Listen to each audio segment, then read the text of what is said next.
And you should be live. Okay, well, welcome everybody to the special meeting of council for Tuesday, September the 8th. Looking to the agenda, I'll call the meeting to order. And looking to the agenda, are there any changes or additions to the agenda? No. Ms. Dakota? Yeah, none from administration, Mayor Borman. Okay, in which case I'll move the agenda be approved as presented. Those in favor? Opposed? Motion's carried unanimously.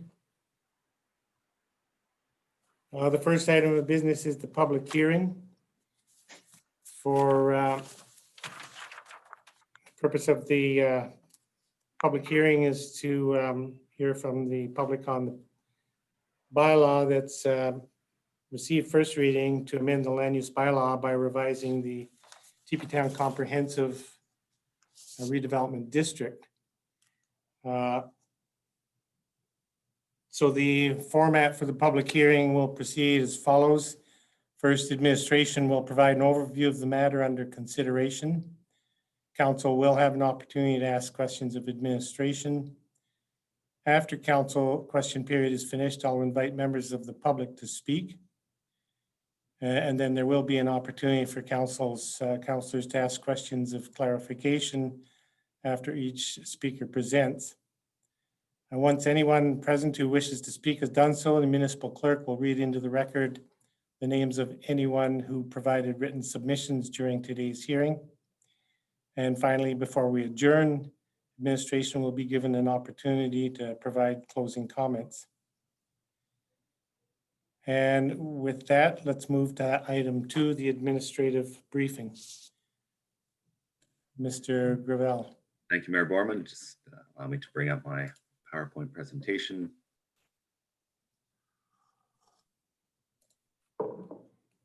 Can everybody see my PowerPoint? Yes. Great. Okay, good morning, Mayor Borman, members of council. Allow me to introduce the public hearing for Bylaw 2020-15. This bylaw proposes to revise the Teepee Town Comprehensive Redevelopment District and the Land Use Bylaw to achieve the goals and objectives of the updated Teepee Town Area Redevelopment Plan. Just a quick notice to where we are in the planning hierarchy for those tuning in for the first time. This past June, council approved the new Teepee Town Area Redevelopment Plan. So we've moved down in the hierarchy to the land use bylaw amendment stage. The stage focuses on updating the specific development regulations and the land use bylaw for Teepee Town. So the amendments identify the very specific development laws such as building heights, site coverage, setbacks, and so forth. Looking at how we arrived here today, as mentioned, the Area Redevelopment Plan was recently updated and approved.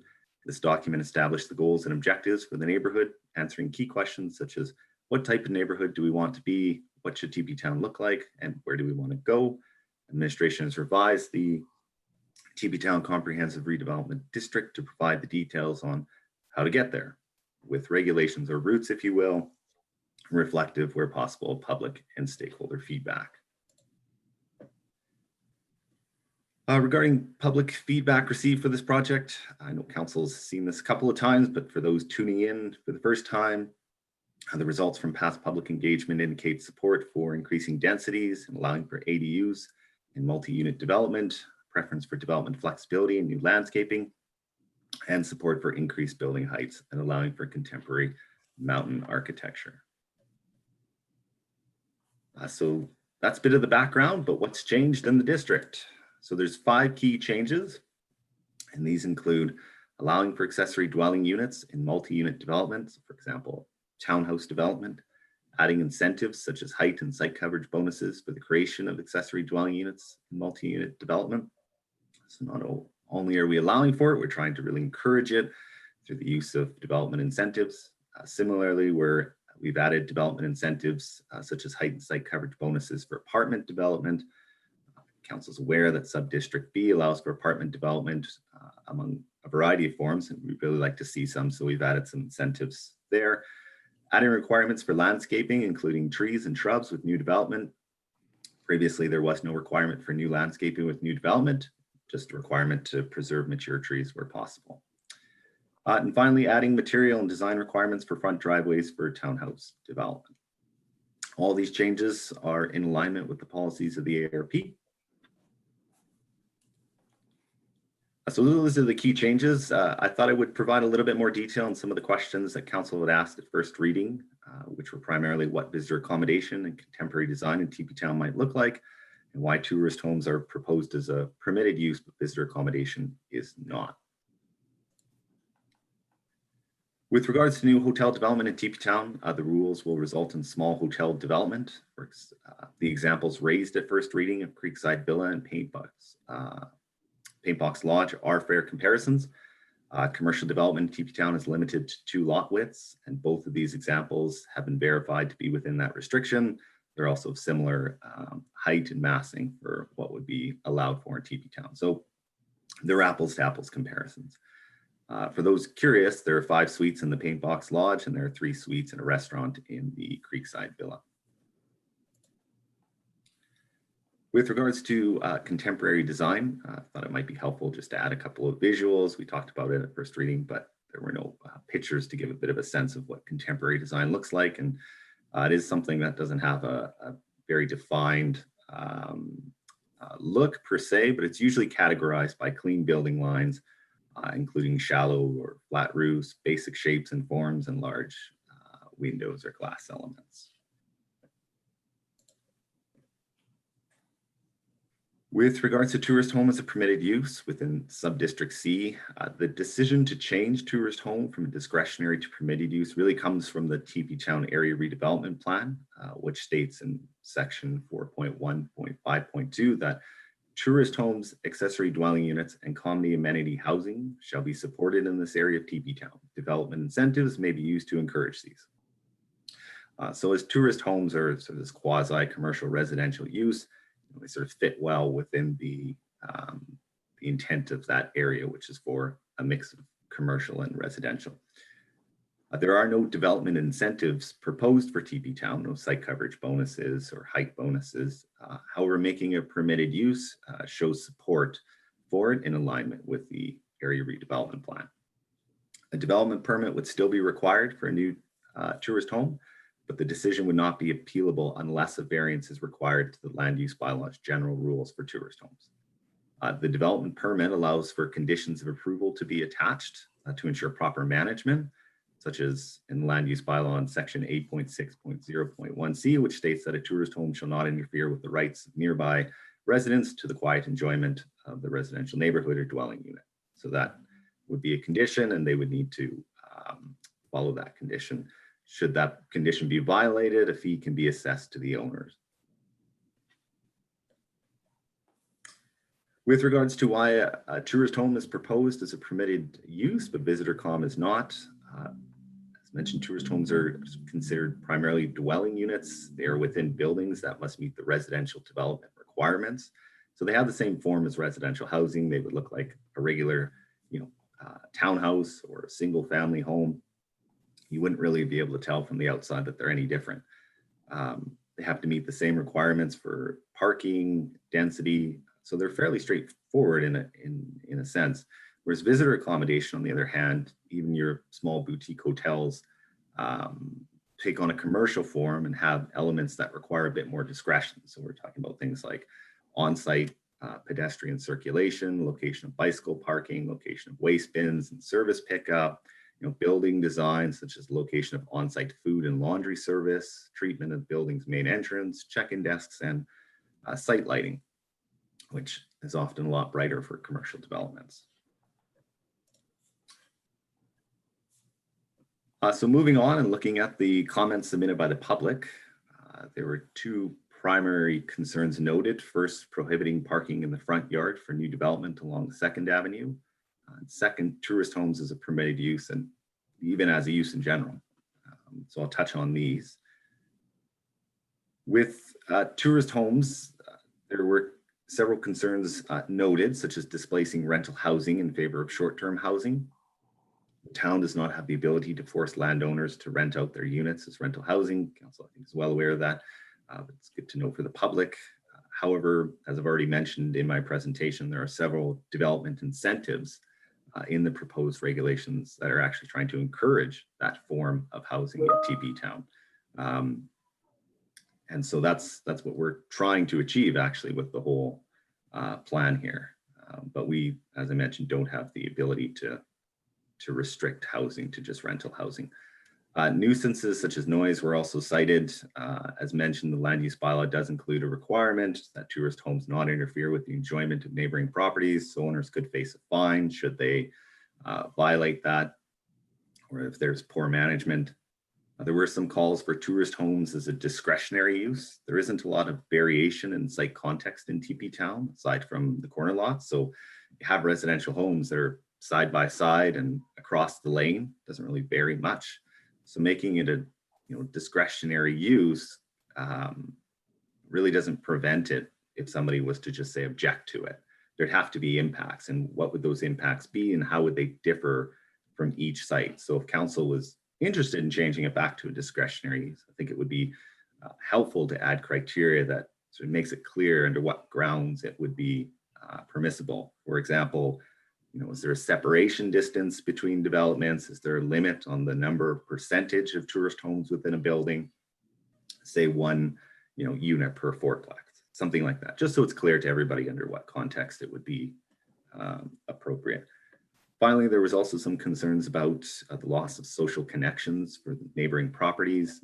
This is often referred to as a loss of social capital, your ability to rely on your neighbor for help and social interactions.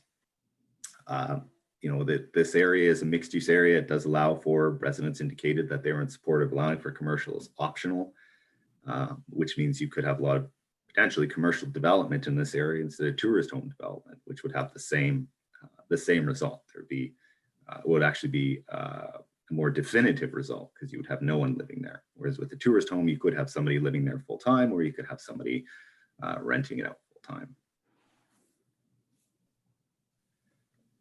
The public also noted concerns for not allowing front parking and driveways on 2nd Avenue. They believe that this should be allowed. This request runs contrary to the policy in the ARP. Council will recall that a motion to amend this policy was considered at the ARP stage, but that motion was defeated. However, despite that, I'll tackle some of the concerns raised as well. It was noted that there's not enough space in the rear yard to accommodate the required parking. Lots in TP Town are 15 meters wide, which means 6 side-by-side parking stalls can be accommodated with the width requirements that the town has for parking stall. So the parking requirement for a fourplex development, for example, is 1 stall per unit and 1 visitor parking stall per development, so a total of 5. So there's no problems in accommodating the parking in the rear yard. There was also a concern noted that the rear yard would not be usable. There are amenity space requirements for all units, including those in the rear. This will be, so there will be usable space in the rear. This may take the form of a rear deck. And if the concern is also for, the rear yard is just paved over, there are new landscaping requirements which would limit that amount of paving.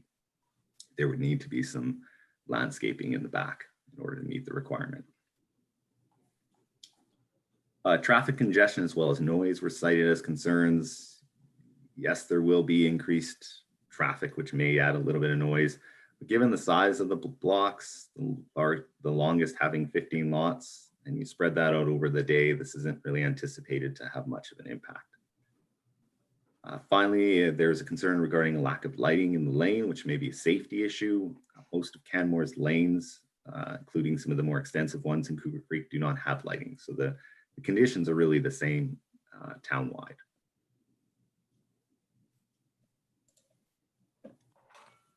So that's my presentation. I'm happy to take any questions that council may have.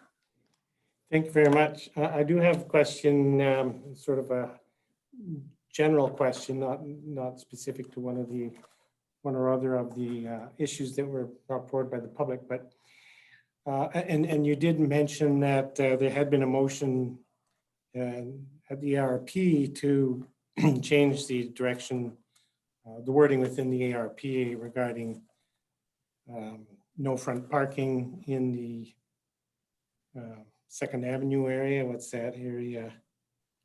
The mixed use area. Yes, sir. Now, if that in the land use bylaw were to be changed, if there was a motion at land use bylaw stage that reverses that direction, it would seem to me then that we would have to reopen the ARP to amend the ARP to be consistent, or to make sure that the land use bylaw is consistent with the ARP.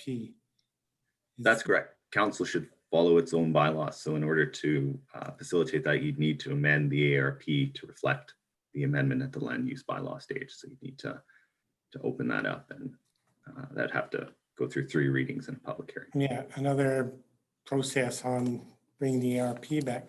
But you also noted that that motion had been defeated at the ARP level. Yes, sir. So would that affect the ability of council to actually introduce a motion to the same effect at this stage?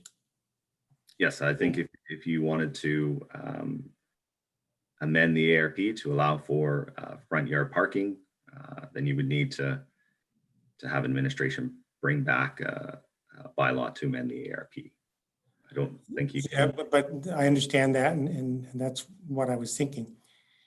But also in the procedural bylaw, that there can't be a motion that was defeated can't be brought back for, I can't remember, 6 months or something. Would that affect this situation where a motion at the ARP discussion or decision-making was defeated? Would that prohibit the same motion from being put on the table at the land use bylaw discussion? Oh, I see. That I am not sure about. I'll defer that question to. If I can jump in on that one. So the section 8.6 of the procedural bylaw states that any motion substantially the same as a motion that council voted on in the previous 6 months, with the exception of a motion to reconsider, is out of order. So, thank you. That was my recollection. So in order to change the direction on the front yard parking in the land use bylaw, it would require a motion essentially the same as that which was defeated at the ARP vote. So council can't bring that motion forward at this time. That sounds correct, yes. Great.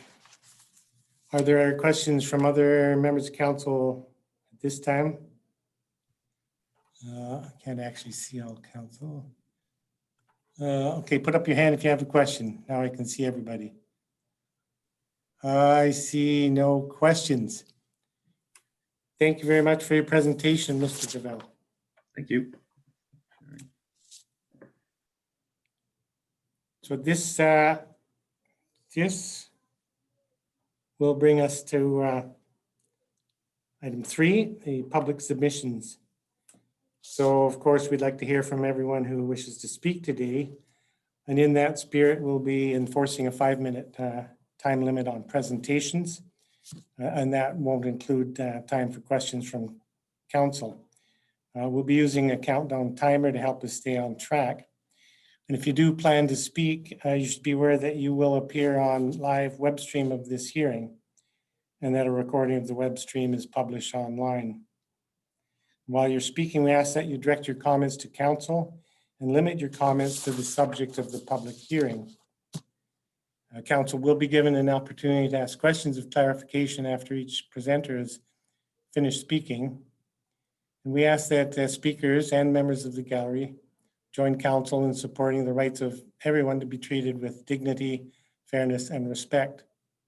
As chair, I will intervene if necessary to uphold these principles. Now I'll open the floor to speakers. I understand there's only 2 or 3 speakers that are registered. And today I'll open the mic to Sean Biggins. Ms. Biggins. Can you hear me? I can hear you. Can't see Hi. it if you have a camera, but I don't know how to do it. Sorry. Okay, well, we can hear you. That's the most important thing. So I'll keep it brief. My name is Sean Biggings. I own, I am one of the owners of 1330 First Avenue, which is a lot and a half, which is next to the only other lot and a half. At, I think the civic address is 1334. I presented too late at the ARP, so some of my comments will be similar to that of the ARP. First of all, thank you very much for allowing me to speak. I would like to say that BODA has or is about to submit some comments. I am not a builder, but having read their comments that will be submitted, I do agree with all of the ones that I am conversant with. So I won't repeat theirs. My concerns in the land use bylaw is, first of all, affordability. Some of the guidelines seem to be more onerous than elsewhere, such as requiring paving stones instead of concrete, requiring for driveways, and requiring contrasting sides on driveways. That just almost seemed like micromanaging a site. So that's just a comment on parking. My other concern with regard to some of the parking materials, such as paving stones, is Teepee Town is especially a dynamic ground area. So my concern is that if I have to put paving stones in, I'm going to have to reset those paving stones frequently as the ground moves. Whereas I would not have to do that with some other materials. So I would like to ask that that be revisited. I am not sure how 66 units per hectare equates to per lot, and I don't know if somebody can answer that for me. With regard to density. Sorry, could you repeat your question, Ms. Biggins? 66, the land use bylaw will permit 66, and hang on, I'll tell you the 66 units per hectare. And I don't, that's 3.18.2.12. I don't know what that would equate to with regard to lots, because all the rest of the bylaw refers to lots. So I'd like some clarification on that. I also think that that language is going to be difficult for a layperson. I'm a realtor and I probably have the wherewithal to have calculated it, but I didn't. Okay, thank you. I see that dwelling units are a permitted use in area C, but not areas A and B, which now renders the lion's share of the area non-compliant units.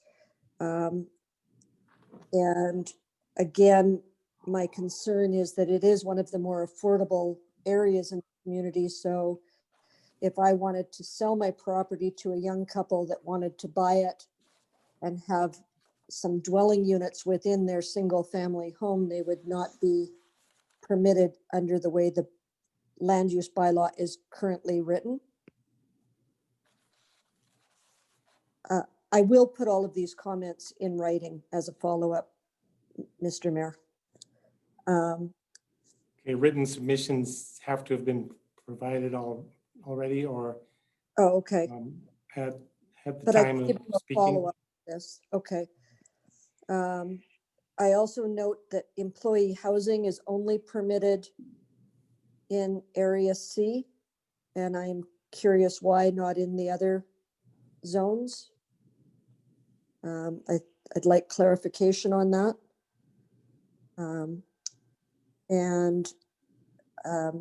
If maximum build out is only 2 lot widths, if I sell my lot and the owner next door to me sells his lot, we sell it to one person, the parcel is the equivalent of 3 lots.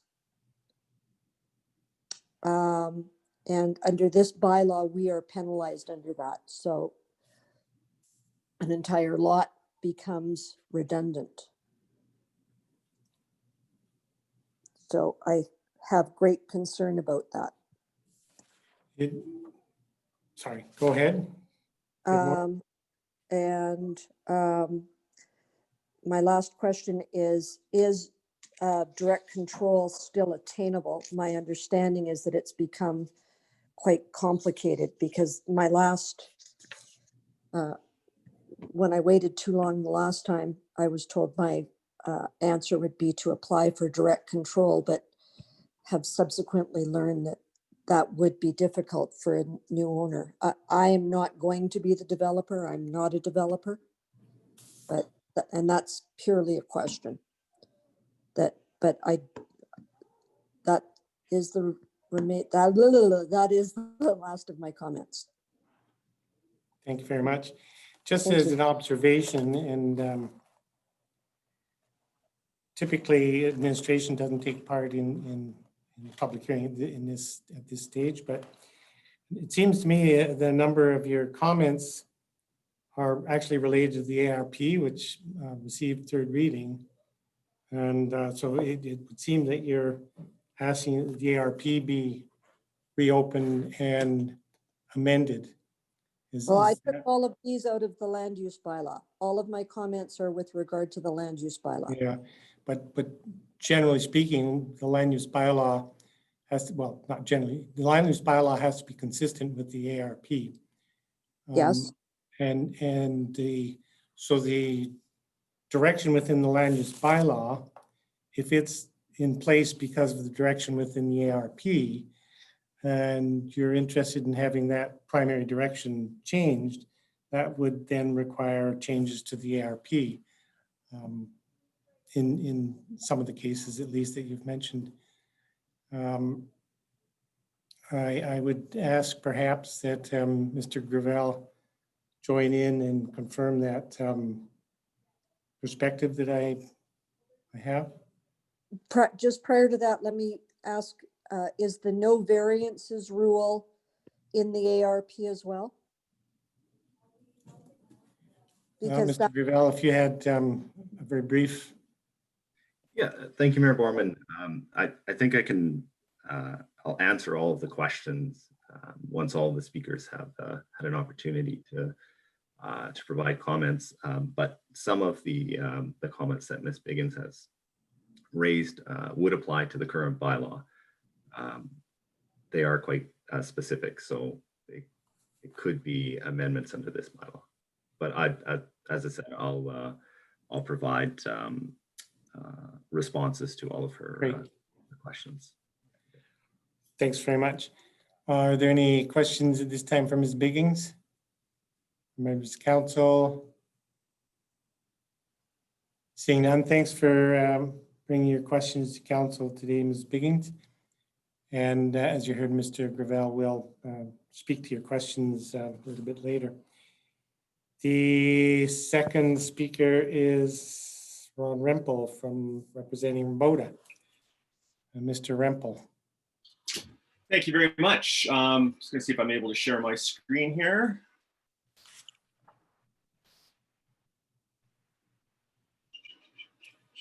Here we are.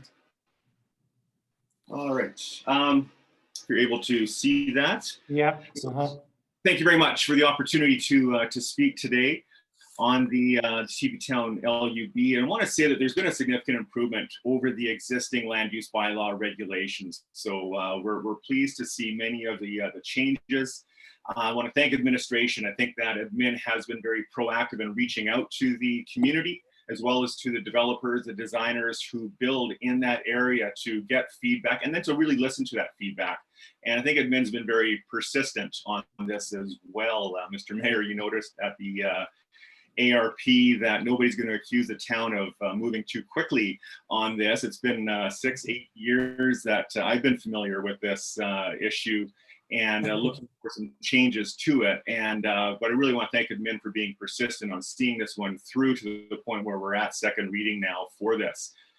There has been improvements, but we think there can be still a few more that would further improve the document and make it that much more usable and that much better of a document for the future as well. And I just want to touch on a few of those things that we would still like to see within the regulations. The step back requirements. Admin has noted that the front step back is to reduce the mass of the upper story and benefit the pedestrian experience from the street.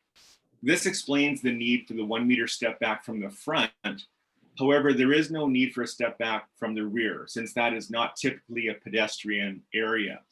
This will also help with reducing thermal bridging issues, which would improve the energy performance of the building, which also helps lower long-term operating costs. So we're asking for that small amendment to the step back requirements.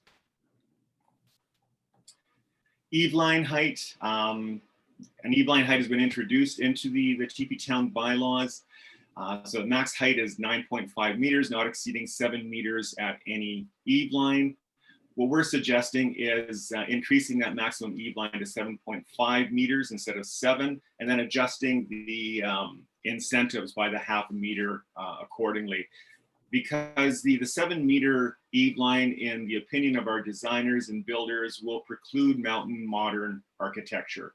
And so that's really what we're trying to continue to achieve here.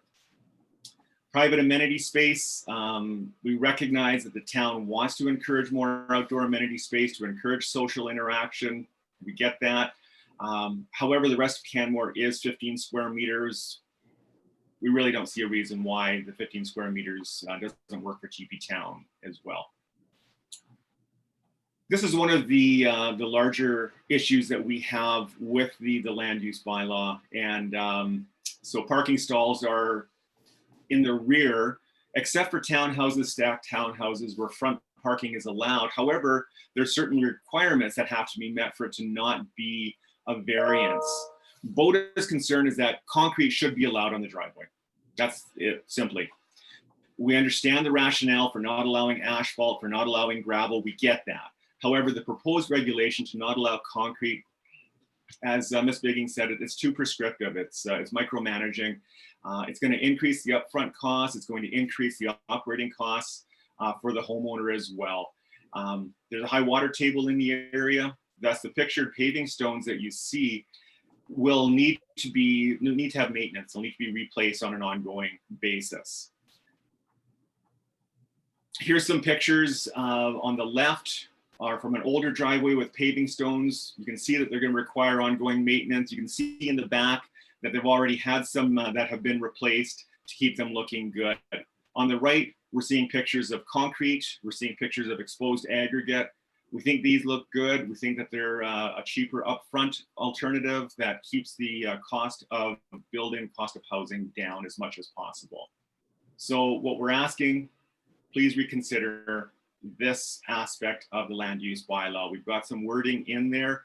I will send this wording to Ms. Hyde as well, so that if you're interested in reconsidering this when you go into your council meeting to consider second reading, just ask that you reconsider the allowing concrete and the stipulations that we put in here for the allowance of that.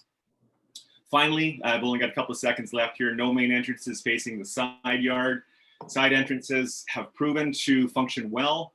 The following duplex design has a double car garage with a side entrance. It's clearly identifiable, although not visible. So a similar design fourplex in Teepee Town would work as well. So again, here's the wording that we're recommending on 3/18/2020. Thank you. Thanks very much, Mr. Rempel. Just a quick question from me. In regards to eave-line height, you note that 7 meters would preclude modern architecture, I think is what you said. That's correct. Just help me understand that. I'm not a designer or a builder. Nor am I.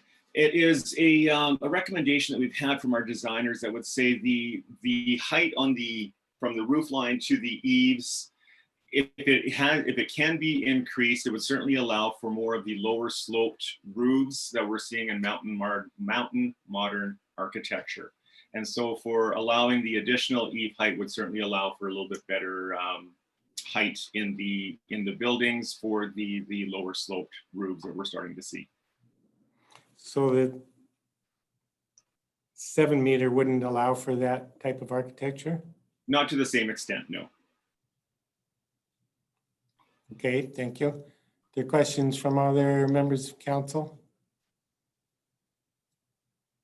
Seeing none, thanks very much for presenting. Ms. Hyde, is there another speaker? No, Your Worship, there's not another speaker. Okay.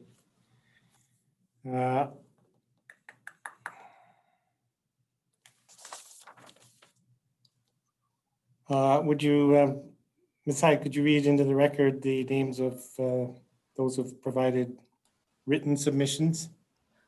Yes, there was a brief written submission from Sean Biggings when she made her request to be a speaker, so I will add that to the record. Thank you.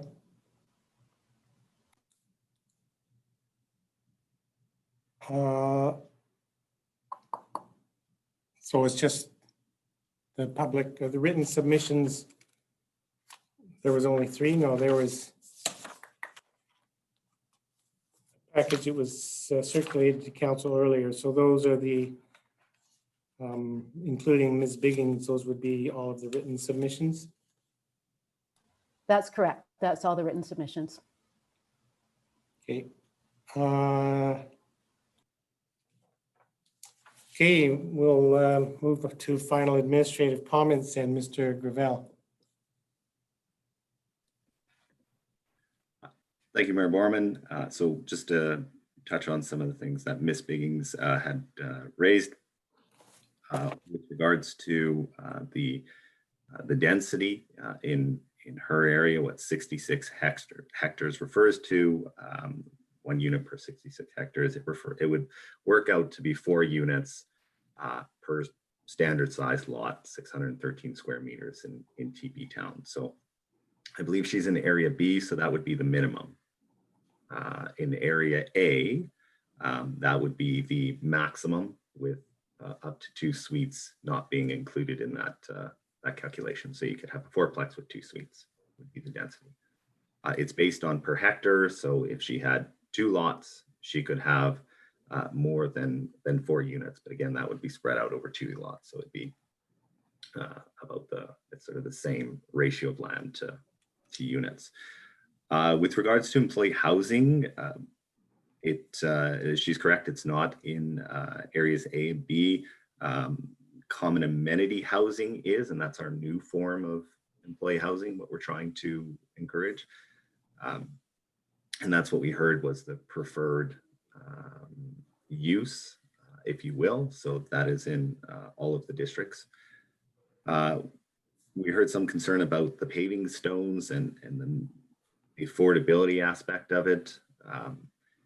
I'll touch on this a little bit more in response to Mr. Rempel's comments, but you know, there really isn't market housing is market housing, and what we're trying to secure with the affordability piece here is the rental housing piece, the incentives to have secondary suites, the incentives for smaller units and apartments. That's what we're really trying to focus on. It's very difficult to control the price of market units, because really the market determines it. So, and finally, there was, she had some concerns about the width requirements. So there's only a width restriction outside of the mixed use area, or pardon me, the only width restriction is for a duplex development in area A.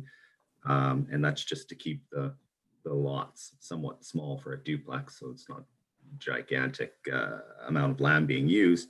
And then in the mixed use area for commercial development. So we're we're not implementing a width requirement for townhouse development, lot width restriction for townhouse development. Any questions on that before I move on to Mr. Rempel's comments? Any questions, Councillor Sanford? Thank you, Mayor Barman. I think the question came up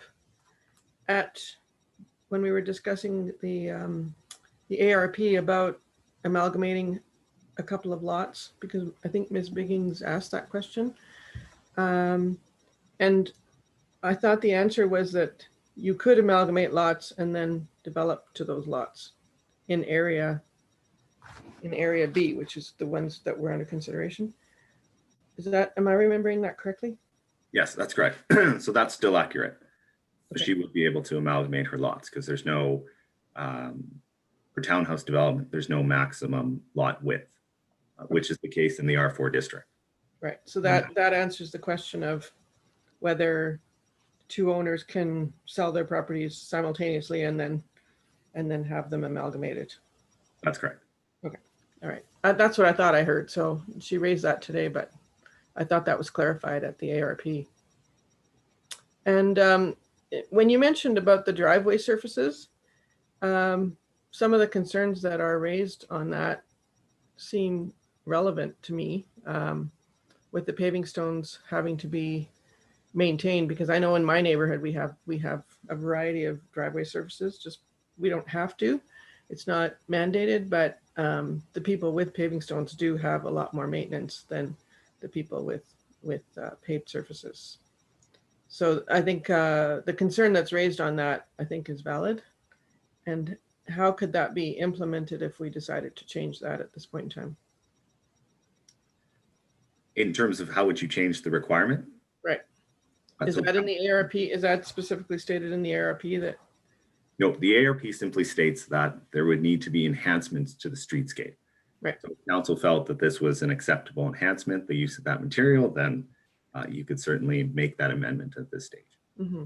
So in the land use bylaw, we could consider that the variety of paving materials as suggested. It would just require an amendment to that section of the Right. land use Okay. bylaw. All right, thank you for that. Thank you. Were there other questions for Mr. Gravel? Seeing none, thank you for presenting today, Mr. Gravel. Oh, I can touch on some of the BOTA Okay, questions if. sorry, didn't mean to cut you off. That's okay. So just a number of additional concerns were raised by BOTA. There was the concern for the building to step back 1 meter after at the point of the eave line. We initially had the requirement to step back not only in the front and the back, but on the sides as well. BOTA did express concern with that about some of the design challenges they face. So we did eliminate that. Still requiring it in the rear, we feel is important because it does constrain the overall mass of the upper story, which we feel would still have that an effect on a pedestrian walking by and their enjoyment of, again, sort of views and so forth. And anybody walking down the lane, although it's not a primary pedestrian access point with sidewalks, it's still an area that would see some pedestrian traffic. So we feel that that should be maintained, that requirement. With regards to the eave line set at 7 meters, that is the current requirement in the R4 district is 7 meters. And we feel that if developers would like more, that they can take advantage of the incentives and provide an accessory dwelling unit or common amenity housing. So that to me sounds like a win-win for everybody. It's available to them, and all they have to do is provide that accessory dwelling unit. With regards to amenity space, BOTA noted that the requirement is larger than in other areas of town. Teepee Town is different. It has an area redevelopment plan. In it, there's a goal to encourage the use of private land for social interactions. We felt it best to meet that goal by requiring more in Teepee Town. that increasing the size would increase the functionality. So the size itself, as the report noted, does align with the size requirement that the City of Calgary has in their land use bylaw for townhouse development.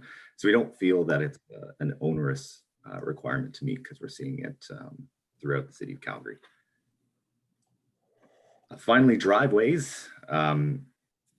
The ARP states that parking should be in the back unless there are enhancements to the streetscape.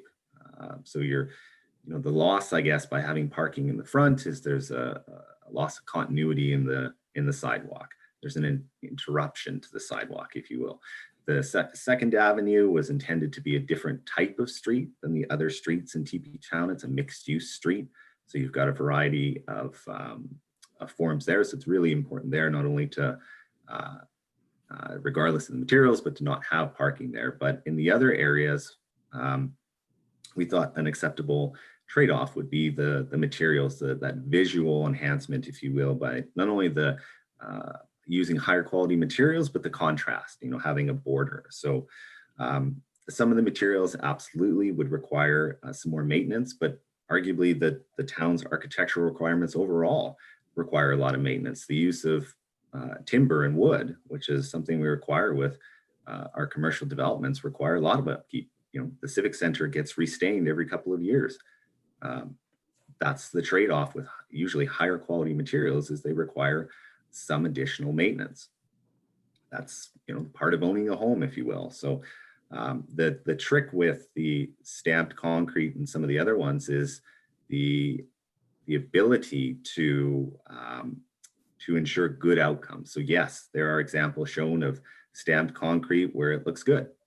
But there's usually, those examples included a ton of detail, a lot of detail in the stamping, in the work.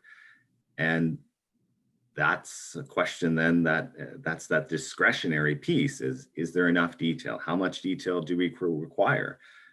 So it might, with that type of material, it might turn the applications into more of a focal point, or make a perceived barrier, if you will, to just getting your development through and approved and getting going. Is this a lot of discussion or focus on that driveway? So the pavers in themselves, they add interest in that there's the differing lines and there's that texture to it. So it's a bit of a simpler way in which to regulate it, if you will. You have pavers, we know you're going to have some differing lines, it's going to add interest, so that would be acceptable. As I said, the stamped concrete can look really great, but if you don't have a lot of detail there, is it still going to look interesting? Is it still going to look beneficial? And if you make it at our discretion, then it's going to be a discussion point with each application. So that's what we tried to get away from a little bit, was having to make it a discussion point for every application and just look for materials that we know are going to add a level of detail regardless the type that's used. So that's where we were coming from on that one. And I think that's it for my comments in response to Mr. Rempels. Yeah, that's it. So just thank you for that. For my clarification, stamped concrete would not be permitted under the current terms of the land use bylaw. Not for the principal driveway, so it wouldn't make up the majority of the surface. I believe we allow for it as around the border, stamped in con. Right, thank you. Councillor Comfort, you had a question.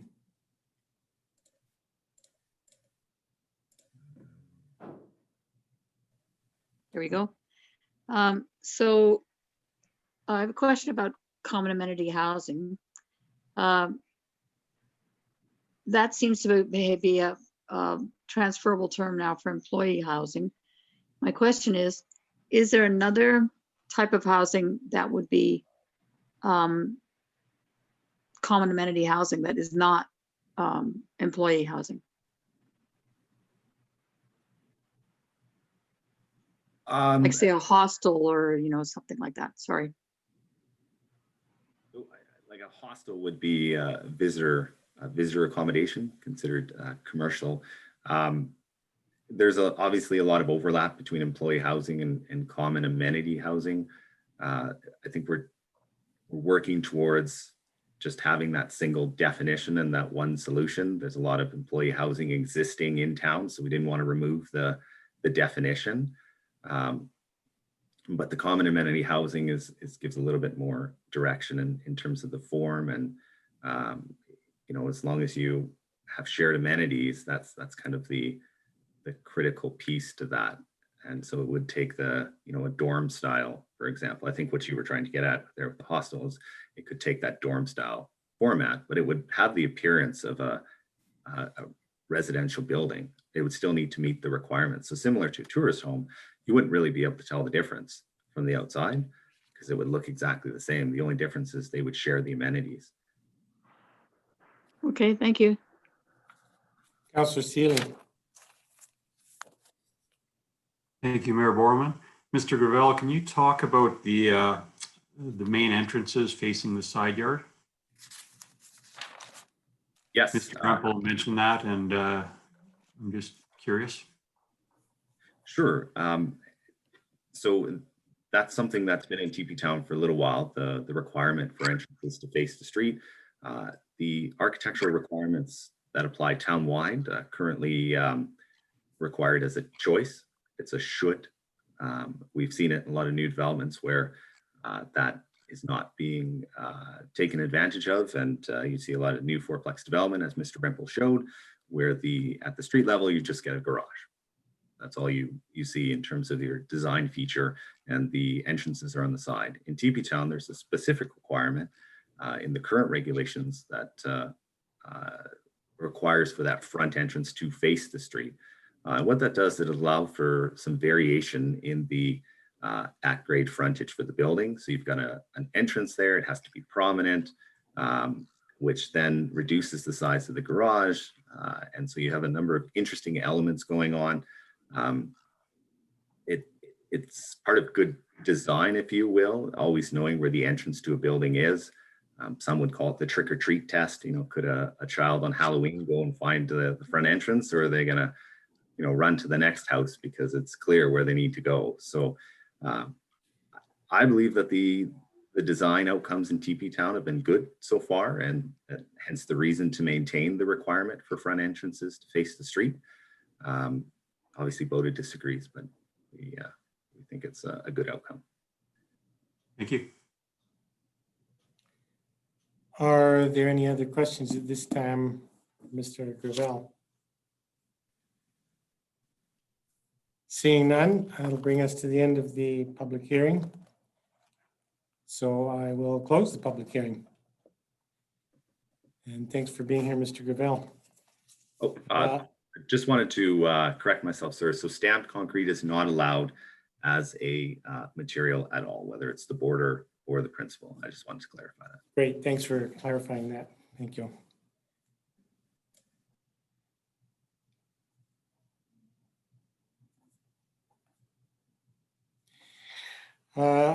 Moving on in the agenda then, there are no delegations. I'm looking to the minutes of August 18th, 2020, the regular meeting of council. Are there errors or omissions in the minutes? Seeing none, I move they be adopted as presented. Those in favor? Opposed? I'm going to take that as an in favor from Councillor Comfort. Motion's carried unanimously. And we'll move on now to item G1, which is second reading of land use bylaw 2020-15, replacement of TPT-CR Teepee Town Comprehensive Redevelopment District. And Mr. Gravel, you could join us again and present the report for this agenda item. Yes, sir. So a very basic PowerPoint, just the slide and the recommendations. So administration recommends that council give second and third reading to the bylaw.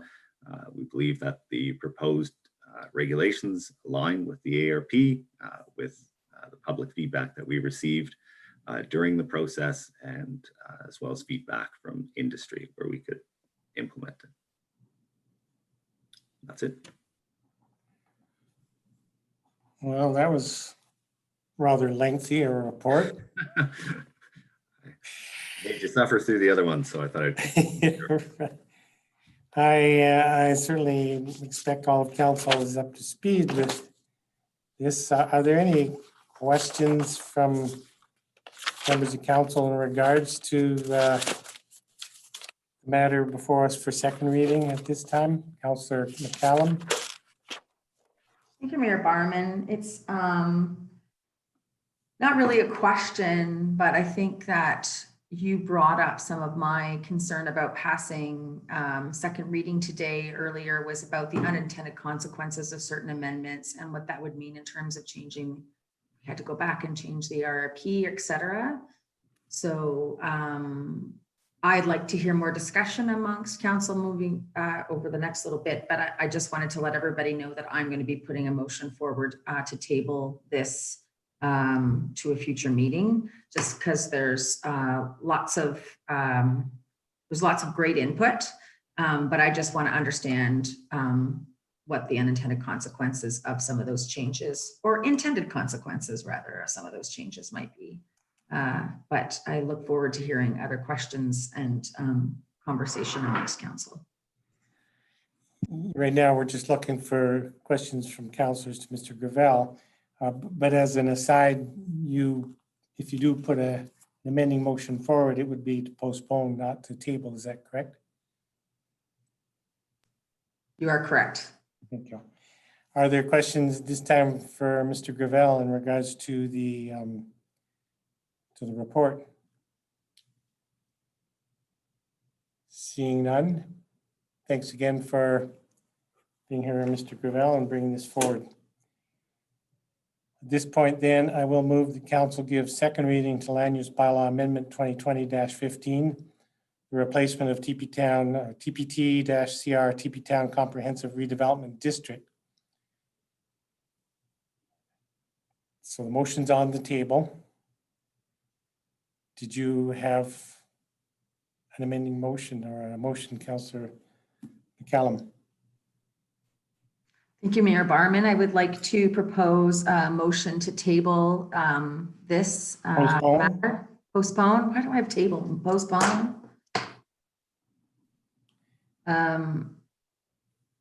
Until the 6th of October, which I understand is the next available meeting in which there's time to place this item. I've already communicated with administration and they agree that the 6th of October was the best date. As I said previously, I would like to take some time to understand some of the comments, some of them being the step back in the front and the back that Boda has brought up, impacts on neighbors with regards to the tourist home zoning and just the language around parking. I'd like to just reflect a bit more and understand what, if we were to change those, what that would mean. And I also primarily would also like to understand how these motions might affect the ARP itself and what that process might look like. I don't want to put ourselves in some sort of uncomfortable situation where we've made a change that we're not actually allowed to make based on our own procedural bylaw. So for those reasons and a couple more, I'd like to a motion to postpone this item.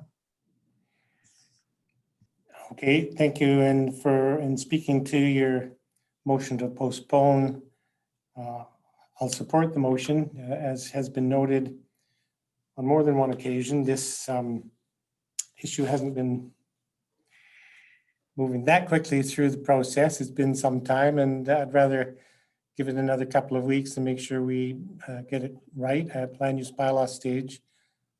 Frankly, I thought we had it right at ARP stage. I continue to believe that we did.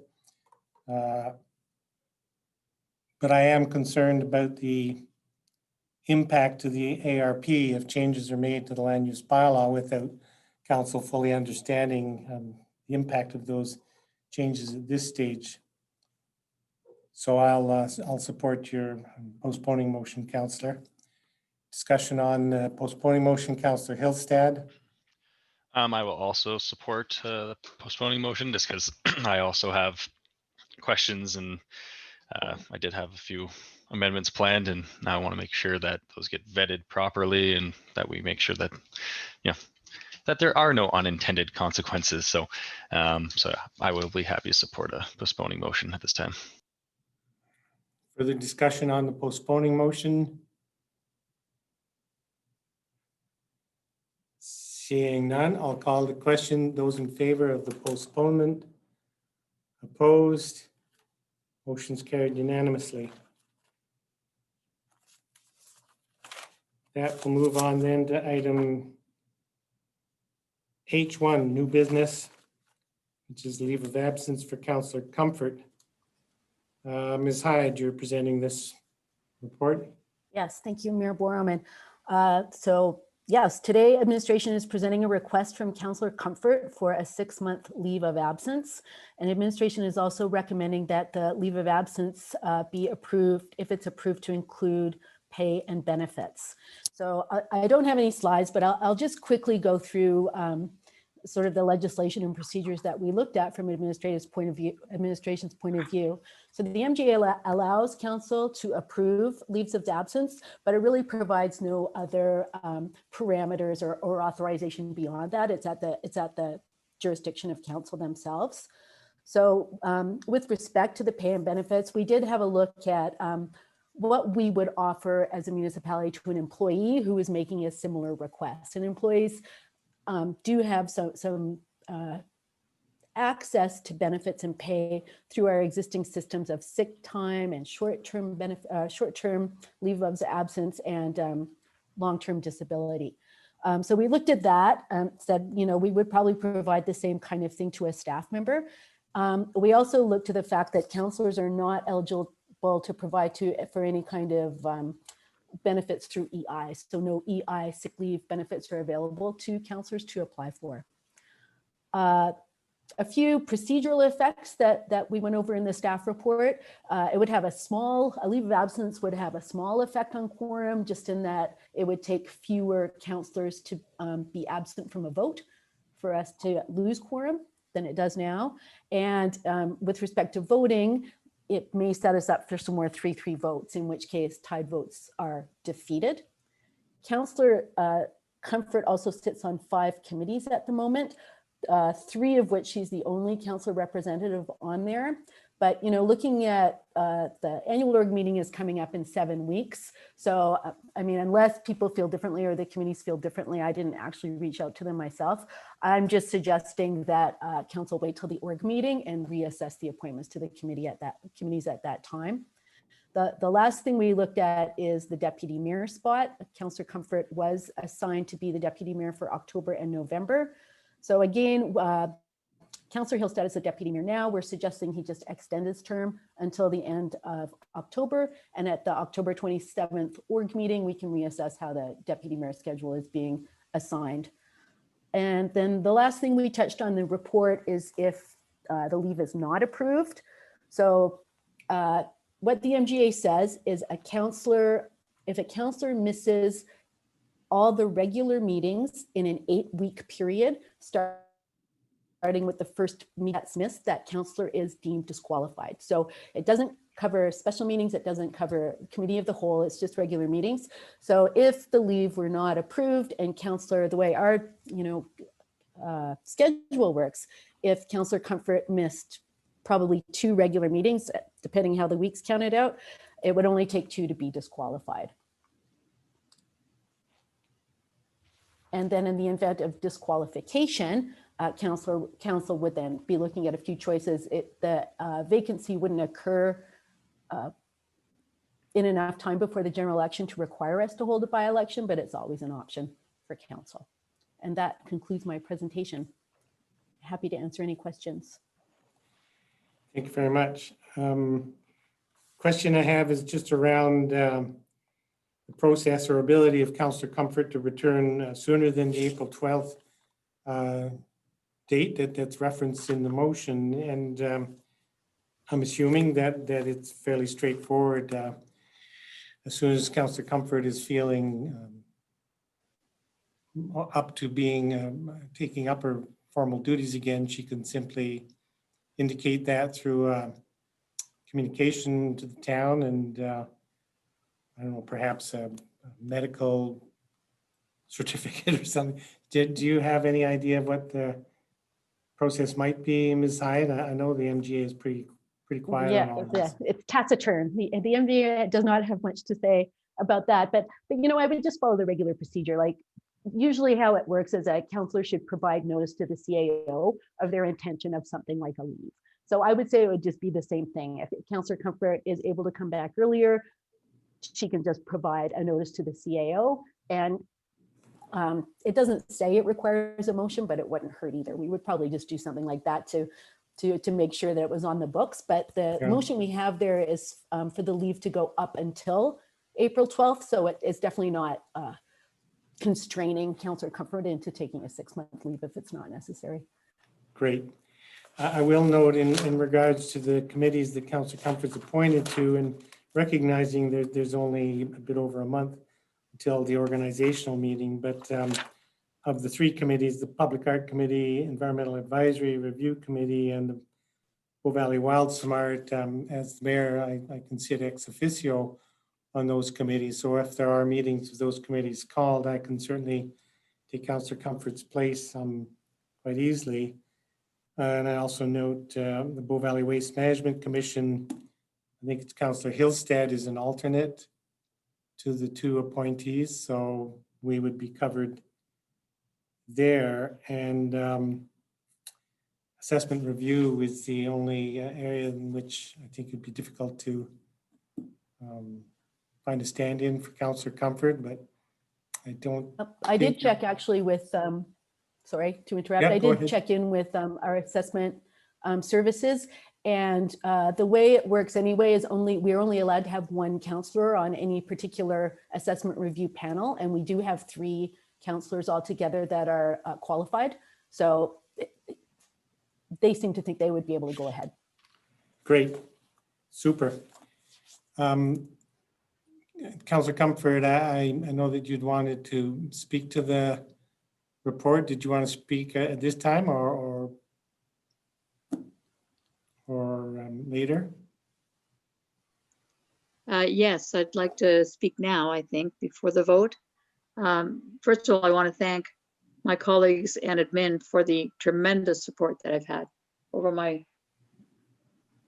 during this time with health issues that I've been struggling. And there's not much more to say. That we have an incredible admin, we have an incredible council, and I think you're all serving Canmore really well through this crisis. We don't always agree, especially with Councillor McCallum. I never agree with. No, I'm just kidding. Kidding, Joanna. But the support and the help that I've had has been tremendous. And simple things like picking up my agenda, dropping it up at the hospital, all of that stuff. I do hope to return within that 6-month boundary, and plan to work on my recovery 100%. But I had to say that. And do you have any questions for me, Council? Are there any questions for Councillor Comfort? Councillor McCallum. Councillor Comfort, do you realize how much we're going to miss you when you're on your leave? Oh, I think you'll do just fine without me. You are all big-brained people, and you will all be able to tackle anything that comes your way. And may I add, you have the best interests of the people of Canmore at heart. And anyone who doesn't believe that can take me on at the hospital entrance. Ooh, that's frightening. I don't think I'd take you up on that.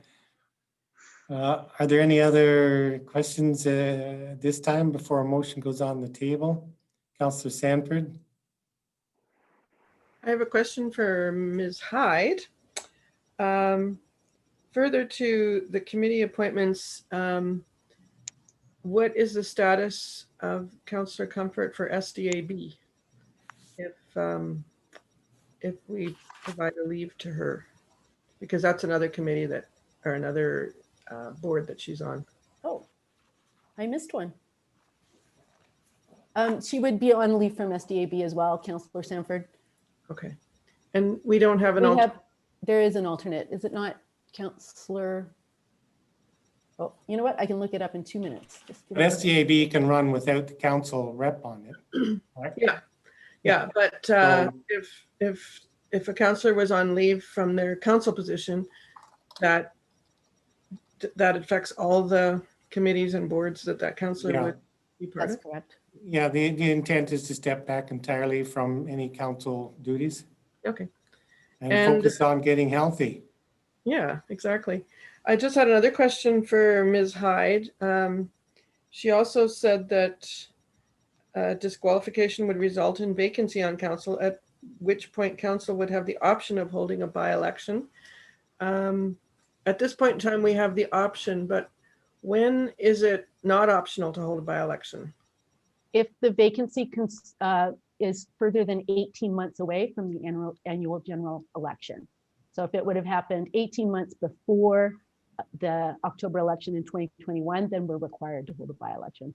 I see. So within 18 months of the election, it's optional, but so that is our option at this point. Yeah, and I just wanted to notice in my records, it shows for SDAB, Councillor Comfort is an alternate. Okay, so. Yeah, it's Councillor Sanford, you are the main Okay, representative. so I know that we have been sharing the duties, and only one councillor can sit on SDAB at any given time. Right, yeah, so it's you are the actual appointee and Councillor Comfort is the alternate. Okay, so we can wait until the organizational meeting to determine an alternate for SDAB as well. It's ultimately up to you, but my recommendation is that you wait. Yeah, okay. I appreciate that. Thank you so much. Just to follow up on your question, Councillor, in regards to the MGA direction on by-elections. I mean, firstly, if this leave of absence is approved by council, that makes that question moot. But if it were to play out that a by-election is a possibility, my understanding is at this point it would take until well into January. Is that correct? That's correct. It would take administration about 3 months with the advertising requirements and everything else that's required with holding an election nomination period. It would take us about 3 months to get one. So there couldn't be a by-election before, well, sometime in January. Correct. And as I recall, the changes the provincial government made to the Local Government Act, now prospective candidates for election next year have to or can register as of January 1st. Is that correct? That's correct. It's a bit of a moving target because there are some more amendments on the table with the new UCP government, but at this moment, we have to start accepting nominations on January 1st. Yeah, which arguably, if there was a by-election happening, it could lead to confusion. Regardless, did Councillor Seeley, you had a question? Just a comment. I used to be the SDAB rep, and I'd be happy to be the alternate if that came to be, if necessary for quorum or something. Yeah, and again, it's not necessary that a councillor be there. SDAB can function without a councillor. Yeah. Okay. Just thought to mention it. Yeah. I think you'd have to be appointed by council as the alternate. So let's not worry about that right now. Are there any other questions from Ms. Hyde at this time? Councillor Comfort, do you have a question? Yeah, this is kind of a stupid question. Do I vote on this? Yes, Okay. I guess so. Ms. Hyde? Yes, you have to vote. Unless, Oh, I guess, okay. no, wait a minute. I'm sorry, Councillor Comfort. You know what? I hadn't thought this through. You have a pecuniary interest in this vote. So you have to declare a pecuniary interest and you can't vote. You are right. I'm Yes. declaring my pecuniary Gosh. interest and I won't vote. Thank you. Glad you brought that up because Right. they hadn't considered that in any of the discussions leading up to this point. Okay. There's no other questions, Councillor Sanford? Just to clarify, does Councillor Comfort have to recuse herself from this vote officially? I know she's not going to vote, but does she have to make a statement on that, on those terms? To Ms. Yes, Hyde? we will record in the minutes that Councillor Comfort has declared a pecuniary interest due to the fact that it's about her own leave. Okay. And then she will be absent from the vote. Super. Okay, thank you. You know, it's been a long while since we had this situation at council. And I don't recall if councillors are obliged to leave the room during the discussion on the motion or not. Let me just quickly check the procedural bylaw. Councillor Sanford, while she's looking. Well, usually if people recuse themselves, then they leave the discussion. I think that's practice, but let's Yes, just. we've never done it on Zoom before, right? But it's kind of funky if it's live streaming, isn't it? Yes, it's live streaming. So hang on, I'm just looking through the procedural bylaw. Well, I think there's no harm in Councillor Comfort Sure. blanking out for a few minutes. I'm happy to do that. I will blank out now. Then we don't have any questions. Okay, would look to me as though Councillor Comfort is no longer in the room. Any other questions, considerations before I put a motion on the table? Seeing none, then I'll move the council approve a leave of absence with pay and benefits for Councillor Comfort from September the 9th, 2020 up to April 12th, 2021. So the motion is September 9th, that's tomorrow. I'll certainly speak in support of this motion. Councillor Comfort has been a solid and dependable participant on council and a councillor that I have a great deal of respect for and have for many years. And even prior to her sitting on council, she's been very active in the community with the school board and a number of other organizations. And her voice in all of these community discussions has been invaluable.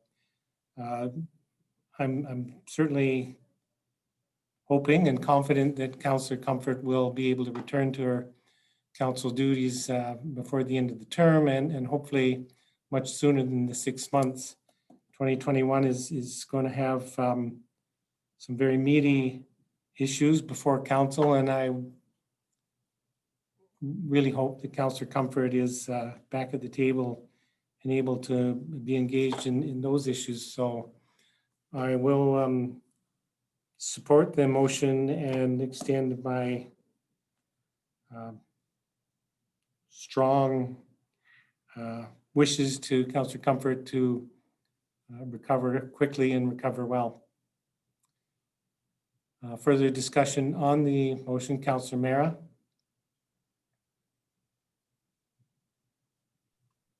I too would be happy to support this. Councillor Comfort is a valued member of council and the community, and I've known her for a long time, and her heart is in the community, and we truly appreciate everything she's doing.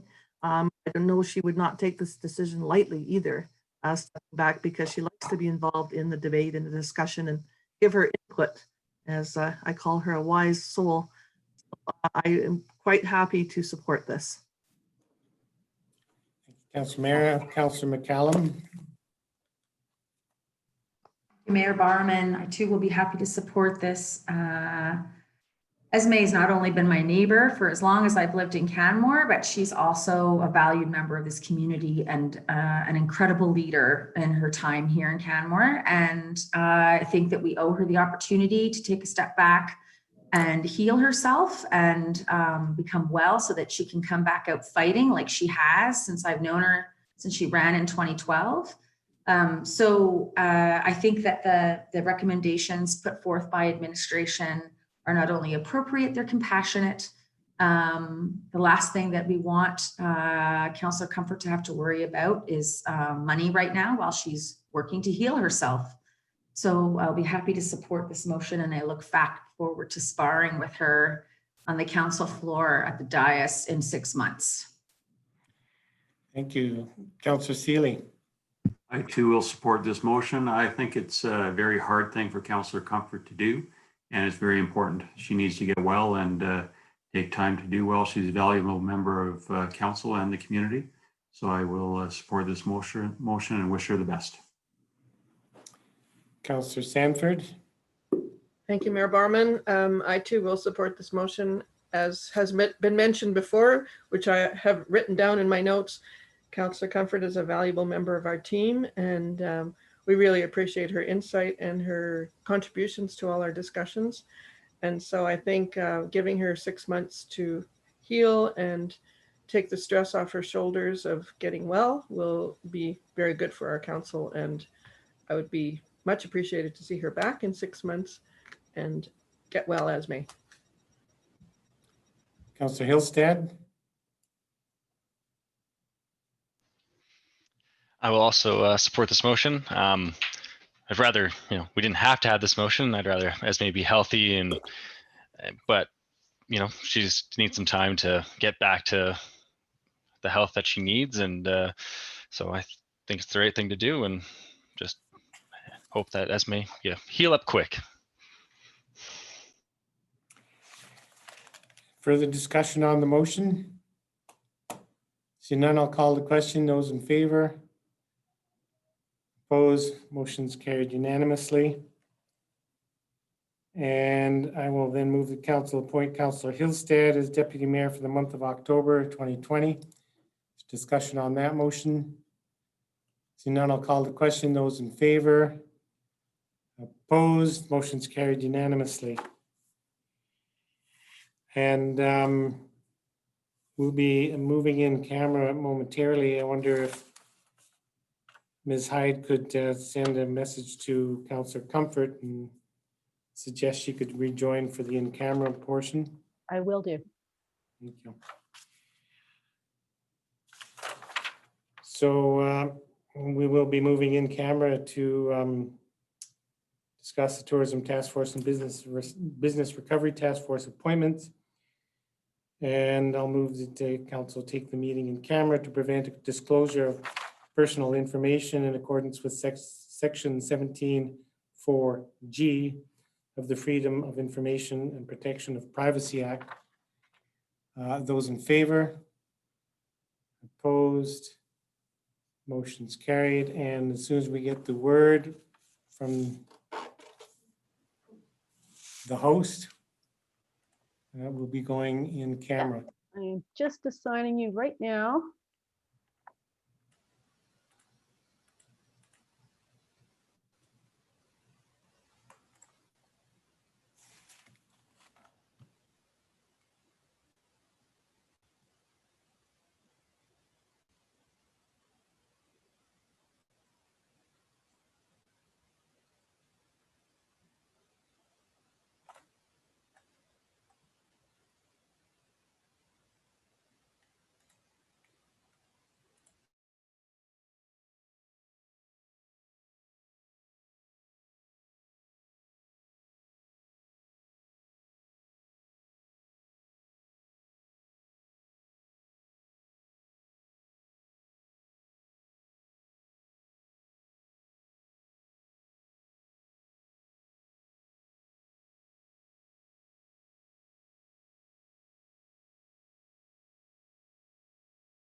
so are we live? It says we're streaming live on YouTube.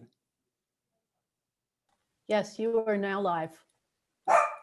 Okay, now that we're back in public session, we'll look to Good boy. item A bit of a presentation. H2, Business Recovery Task Force appointments, and Good boy. Ms. McLeod. Thank you, Mayor. And maybe I think the mic to be muted, that's still on at present. Cheryl? Side is your, can you mute? There you go. Gone off to feed the dogs. No worries. Now she's muted. There you go. I think you should be able to see my screen. So Mayor Borman, members of council, as part of the economic recovery plan, we made a motion earlier on this year to develop the business recovery task force. And following that meeting, we have developed the terms of reference and did a call for members representing to council today. We have two motions on the floor for council and a slight addition to what was provided for you in advance of the meeting. And that one is to approve the terms of reference for the Business Recovery Task Force and increase the total number of members to 8. And appoint public members to the Business Recovery Task Force as follows: Brian Talbot, Dean Smolich, Rachel Ludwig, Michael Masters, Stephanie O'Brien, Catherine Hughes, representing business, and Cameron Spence and Barry Murr, representing not-for-profits. A reminder, in the terms of reference attached, we looked at the objectives for the task force as well as diversity in representation as the economic development strategy currently approved by council for planning purposes. Focuses on diversification of the economy, so we wanted to make sure that we had diversification on the task force as well. The scope identified in the Business Recovery Task Force in the terms of reference that is attached to your agenda really focuses on that return to work and supporting our business community. They recover from the closure earlier on this year. As we move through COVID, what that would mean for the longevity of business and the ability to survive in the long term, and things we can be put in place as a community in order to do so. And so the goal of the task force is to come together to join our heads and our collective knowledge in order to come up with some recommendations and focus moving forward. So I'll open it up to council for questions at this point in time. Thanks very much. I do have a question or a suggestion perhaps on the terms of reference that were provided in the package. And that is under the section on authority.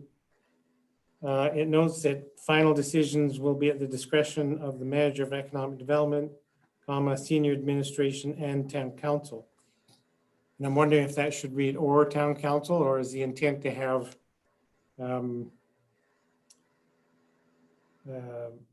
final decisions made by all three of those bodies? I think or is a more accurate representation. So right. It's advisory in nature and will help us prioritize our focus in economic development or look at areas that we might not currently be active in.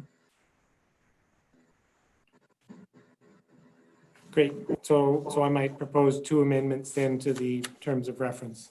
One in regards to number of people appointed, and the others to change that word "and" to an "or." Does that make sense to admin? Sorry, as I'm looking this, I'm trying to figure out what the wording would be in that motion. It would then say final decisions will be at the discretion of the manager of economic development, senior administration, or town council, rather than "and." I think that's fine, Mayor Barrowman. Okay. Are there any questions for Ms. McLeod at this time? Councillor McCallum? Thank you, Mayor Barman. I understand in the key priorities in the deliverables section, there's the list of the deliverables. Does the task force have the ability to add deliverables if they do so desire? So like most things, this is a recommended outline of what we, to our best of our knowledge, have put in place prior to. And I think that's part of the work that we're hoping to achieve with the task force, is to identify, are we missing areas or can we expand on the priorities? There's some key priorities. A lot can be covered underneath those sections, but I'm sure that we will learn much conversations that we'll be having in the next couple of months. Technically, I see your hand there, Councillor Comfort. The terms of reference in this case are being approved by council. So to change the terms of reference would require a motion of council. But I see some wiggle room in there that work might be done that's not directly inferred by the terms of reference.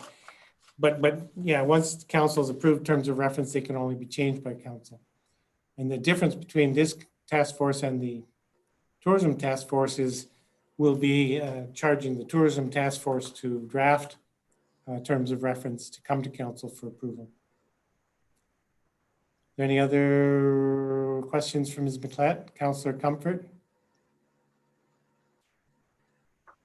So I wonder if members drop out of the task force, would they be looking to be replaced by council, or how does that work? I would suggest that it would depend on the timing. If it was immediately, then Ms. McLeod could bring a recommendation to council to appoint another task force member. But if it's months into it, it might be more problematic to bring in a new voice at that time. That'd be my perspective. So let's leave that for now and let administration deal with it if it crops up. Is there any other discussion or questions for Ms. McLeod? Seeing none, thanks very much for your report. So do we have the motions to go on the overhead? I have the first one, I think. First motion is to move the council approve the terms of reference for the Business Recovery Task Force and increase the total number, thank you, total number of members to 8, and change, final decisions will be at the discretion of the Manager of Economic Development, Senior Administration, and Town Council to read or Town Council. Is that motion clear enough? Everybody clear with the motion? If so, then I'll call the question. Those in favor? Opposed? Motion's carried unanimously. And I'll now move that council appoint public members to the Business Recovery Task Force as follows: Brian Talbot, Dean Smolitz, Rachel Ludwig, Michael Masters, Stephanie O'Brien, Catherine Hughes, representing businesses, and Cameron Spence and Barry Mayer, representing not-for-profits. Is there discussion on that motion? Seeing none, I'll call the question. Those in favor and opposed? Motion's carried unanimously. And the last item is in regards to the 2 members of council that had been previously appointed to this task force back at the beginning of June, which was myself and Councillor McCallum.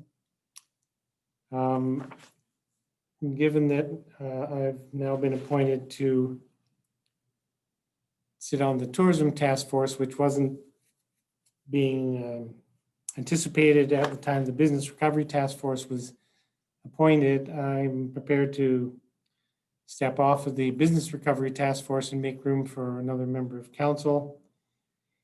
And I will move that we appoint Councillor Hillstad to the Business Recovery Task Force in place of Councillor Mayer.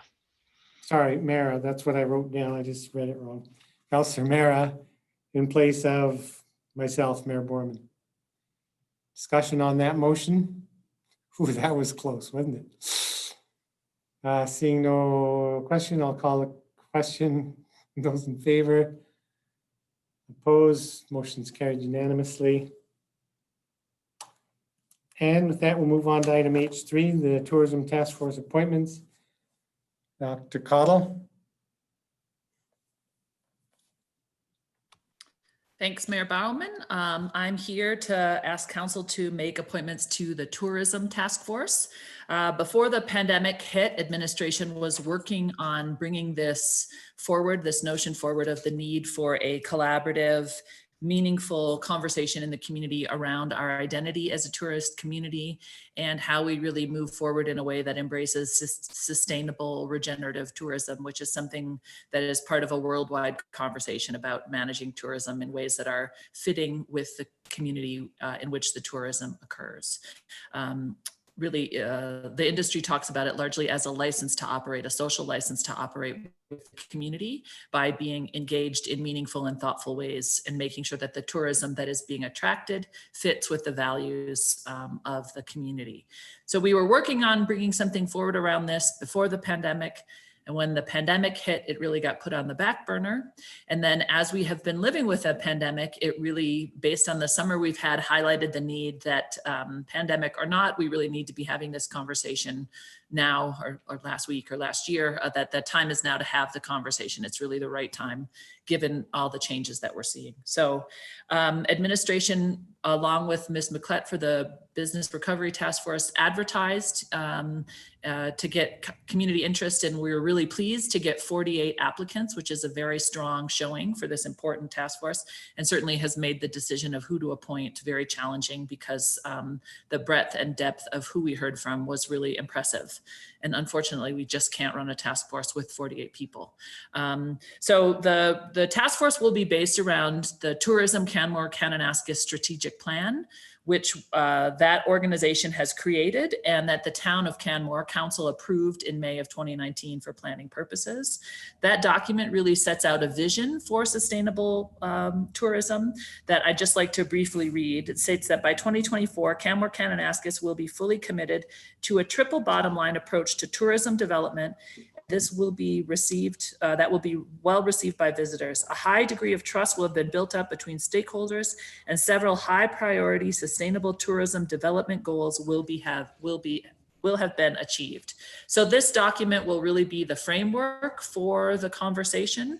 We don't need to create a new strategic plan or redo that conversation. It's really about taking this document that council has approved and bringing it into the community for conversation to chart our path forward.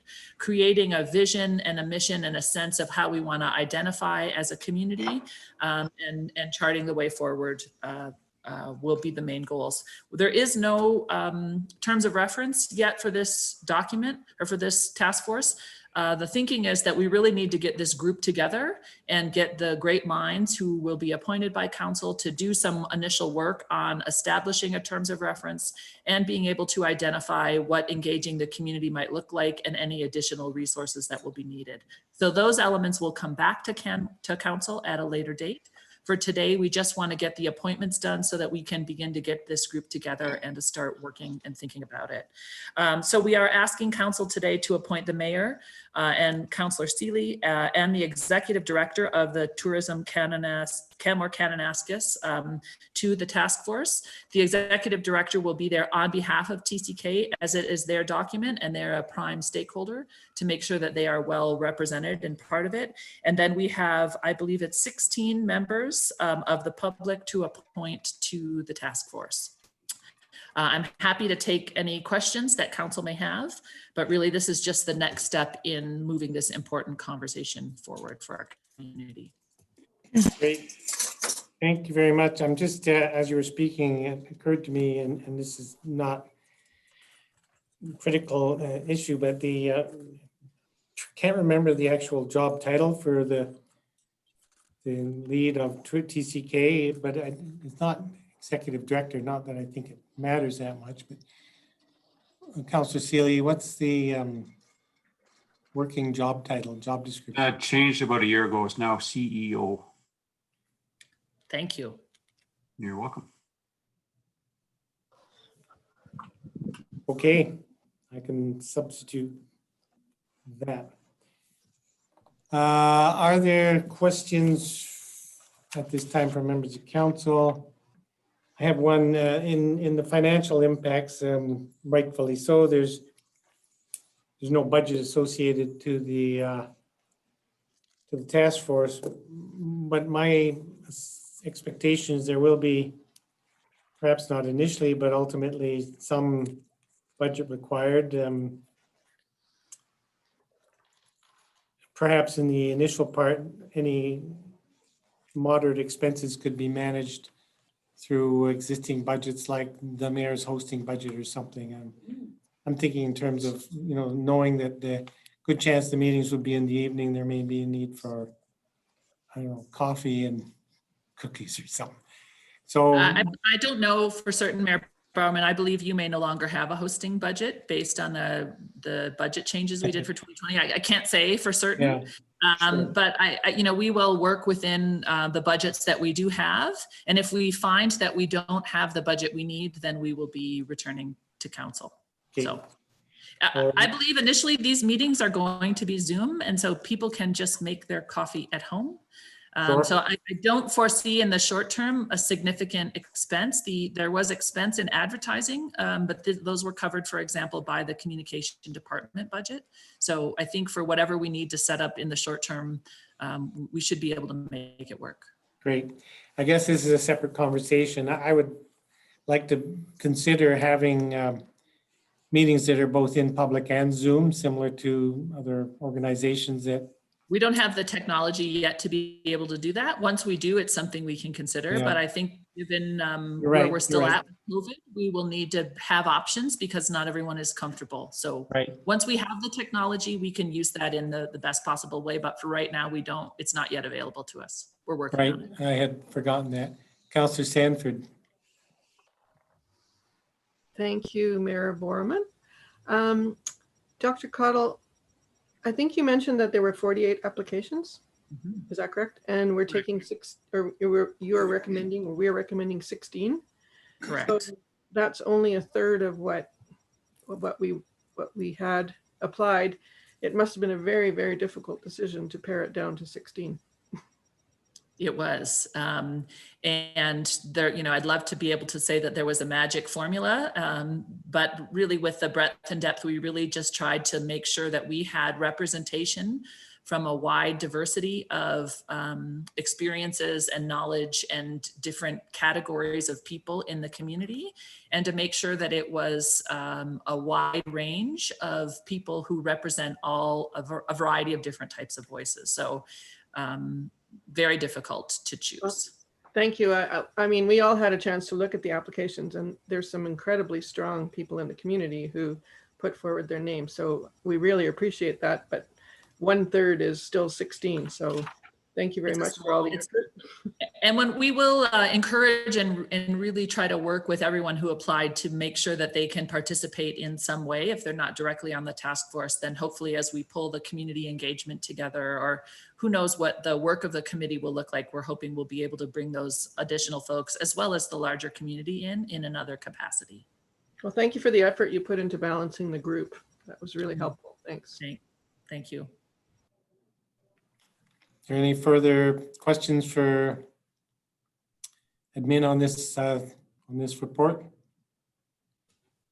Seeing none, yep, I'll add my thanks for the work that's been done to bring this report to council. It's a tremendous undertaking, and also, as Councillor Sanford was suggesting, it's very reassuring to see the great interest amongst residents of the community to be involved in this work that will help shape our community for perhaps 20 years or more. But with that, I will put some motions on the table. And I think there's an overhead there, but first motion will be that council appoint the mayor, Councillor Seeley, and the CEO of Tourism Canmore Kananaskis to the Tourism Task Force. Just noting the change there, right? So we're being asked to appoint myself, Councillor Seeley, CEO of Tourism Canmore Kananaskis to the Tourism Task Force. I guess let's vote on that motion first. Discussion on the motion. I'll just note briefly that I think it really is very important that TCK be well represented on this task force. TCK represents in a broad spectrum the tourism industry and the economy, and so having the CEO placed on the board or on the task force in this matter is quite appropriate. If there's no other discussion, I'll call the question. Those in favor? Opposed? Motion's carried unanimously. Now, I'll just make myself read this list a bit better. So I'll move that council appoint Jeff Powter, Don Saunders-Dahl, Peter Fordham, David Huggle, Sarah Elmelagi, Jody Conwell, Michael Hay, Avneet Sahani, Mace Rosenstein, Michelle McDonald, Christy Pashby, Norbert Meyer, Adam Walker, Martin Bean, Sean Krausert, and Carol Poland. And I don't think there were any other names, right? The motion is to appoint those public members to the Tourism Task Force. There's a discussion on that motion.